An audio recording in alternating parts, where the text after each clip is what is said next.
This video review of the Fujifilm FinePix Z110. You get a nice little bundle here.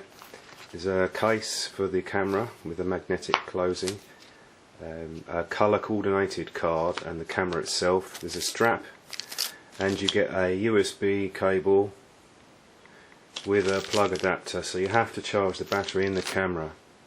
There's your usual booklet with software.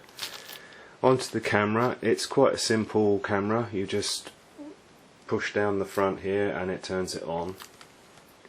It's quite nicely made. There's it feels metal in parts. It's quite solid feeling. It's better than I expected for the price. On the front here you have the flash, and you have a little selfie mirror here so you can take selfie shots. Operation and performance is pretty simple. You have your zoom at the top. There's a movie button here that you just press that to start movie recording and stop.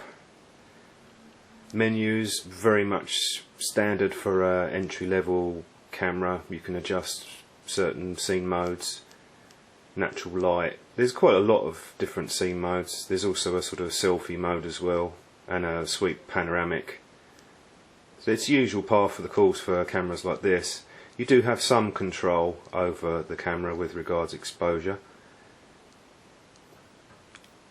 but there isn't a lot of stuff to go wrong on the cameras like this. It's quite simple. You can adjust the display, put up a grid line. It's basically a point and shoot, and that's who it's intended for, really. Now, performance wise, it's pretty good. It's not bad, about in line with the cameras that I've used in this price range. There are better image quality from more expensive cameras, but it's certainly okay if you're not making massive prints. In terms of the performance, the screen can be a bit hard to see in bright light. It's not a touch screen, but it can wash out with very strong light, so you can adjust the settings in camera for that to help a bit. The picture quality was okay. The video was quite good. You can zoom and focus as well.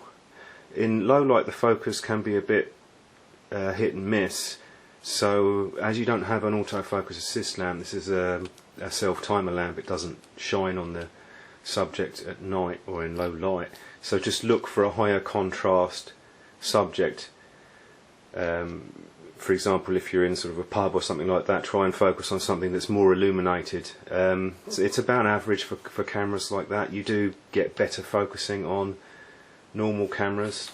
Other than that, the specifications are pretty much average for a camera of this type. That's a 2.7 inch LCD, 230,000 dots, 5 times optical zoom. The lens is here. It doesn't extend, it's built into that. So that gives you 28 to 140 millimeter.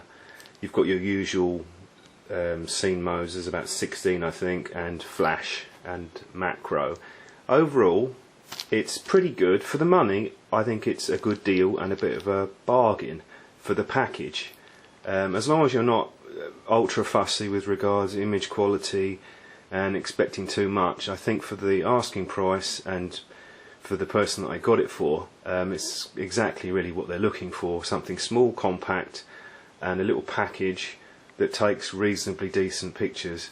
In bright light the sensor can struggle with the highlights. The dynamic range can be a bit limited, so watch that. You can adjust the exposure compensation, but other than that, I think it's a pretty good camera for the asking price.